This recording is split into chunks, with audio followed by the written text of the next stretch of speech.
All right, we are diving into one of the oldest and, let's be honest, toughest questions in all of philosophy. If God exists, why in the world is there so much suffering?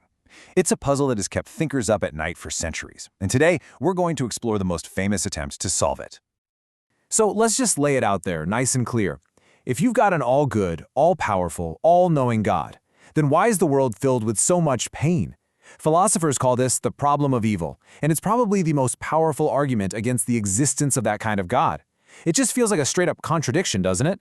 How can both of those things possibly be true at the same time? Now, the most common answer you'll hear, the one that probably comes to mind first, is called the free will defense. The basic idea here is pretty simple. Suffering isn't God's fault. It's ours.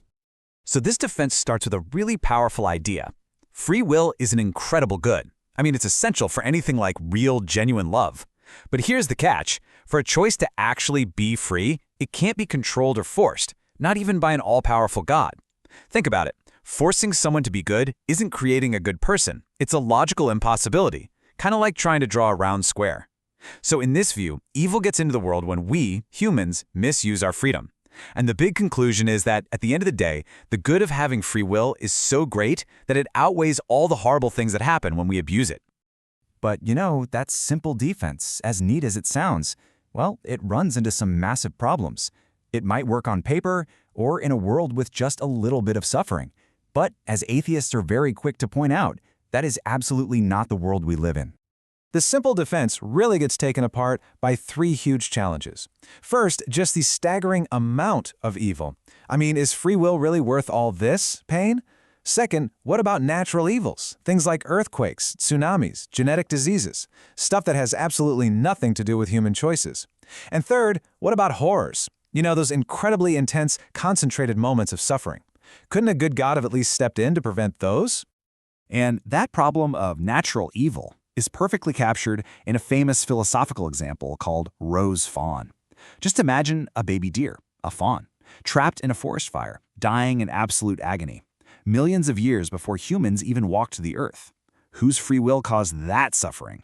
See, it's completely disconnected from any human choice, and that makes the simple free will defense look, well, pretty irrelevant.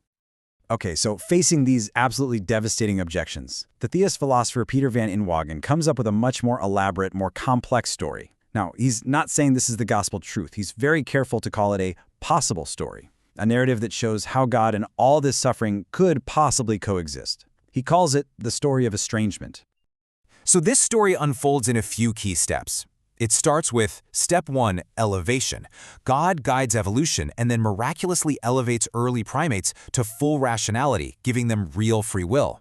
This leads to Step 2, union. These first humans live in this perfect state, this union with God, totally shielded from any kind of harm by what he calls preternatural powers. But then comes Step 3, the abuse. Humanity uses its freedom to make the wrong choice, to separate from God. And the fallout in Step 4 is just catastrophic. We lose that divine shield and suddenly become subject to the harsh realities of nature, decay, and death. So what you have are these two incredibly different states of being.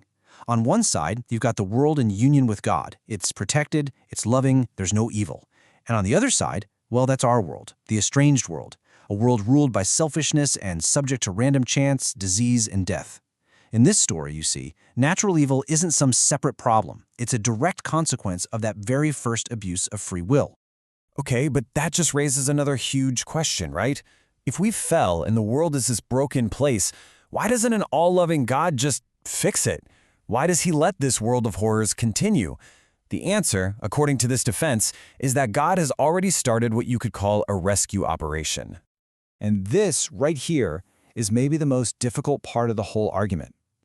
The idea is that for us to freely choose to join in on our own rescue, we have to first truly understand what the alternative is.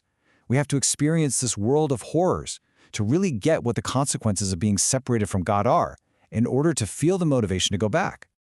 Now, to help make this idea a bit more concrete, Van Inwagen uses an analogy. Imagine a doctor with a patient who has serious heart disease because they just won't stop smoking. The doctor might choose to let the patient feel the chest pain, that sharp angina, instead of just numbing it with painkillers. And why would he do that? Because that pain is a really powerful motivator. It might be the only thing that finally gets the patient to quit smoking and choose a healthier life. The pain in this case actually serves a greater purpose. So, the logic of this rescue plan breaks down like this. God's ultimate goal is for us to freely choose to love him again, but that requires our cooperation.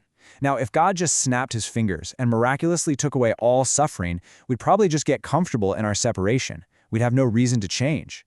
So, a vast amount of evil has to stick around to constantly remind us of the true cost of being estranged from God. The crucial part, though, is that this period of suffering is temporary and, in the grand scheme of things, is far outweighed by an eternity of love. Now, it is really important to be clear about what this whole argument is trying to do and what it's not trying to do. Van Inwagen is extremely precise about this. He's not sitting here claiming this is exactly what happened. See, he's offering what philosophers call a defense, not a theodicy. What's the difference? Well, a theodicy claims to know the actual reason God allows evil. A defense is much more modest. It just offers a possible story to show that the existence of God and the existence of evil aren't logically incompatible. Its only goal is to defeat the logical problem of evil, not to give us the one final true answer. And in the spirit of being intellectually honest, the defense itself admits it has a pretty big blind spot. This entire grand story of humanity's fall and rescue, it still doesn't explain the suffering of animals before humans were even on the scene. It doesn't solve the problem of Rose Fawn. It might account for human suffering, but that one remains a big, unanswered question. Which of course leaves us with the final question, and it's for you. We started with that simple free will defense, saw how it kind of fell apart, and then we walked through this incredibly detailed story of estrangement and rescue. So what do you think? Is this possible story a satisfying answer? Does it successfully show that an all-good God in a world of horrors can in fact coexist?